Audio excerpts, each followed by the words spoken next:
আসসালামু আলাইকুম দর্শক, স্বাগতম গ্রাম বাংলা বার্তার নতুন আরেকটা ভিডিওতে। আশা করি আপনারা সবাই ভালোই আছেন।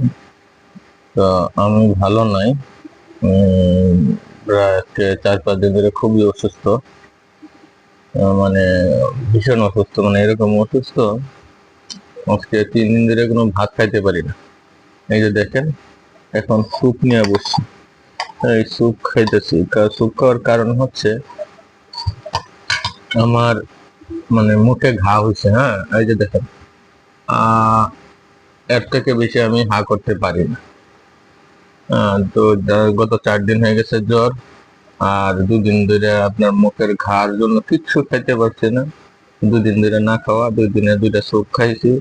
স্কিন ডিজিজ আর অনেক কিছু দেখা দিছে আমার, জানি না কোন পাপের শাস্তি আমি পাচ্ছি। তো আল্লাহর কাছে শুকরিয়া, আপনারা একটু দোয়া করবেন আমার জন্য, যেন আমি আল্লাহ যেন আমার দ্রুত আরোগ্য দান করেন। আর এই দেখতেছেন, এই স্যুপ খায় 2 দিন ধরে থাকতেছে। ভালো থাকবেন সবাই, আল্লাহ হাফেজ।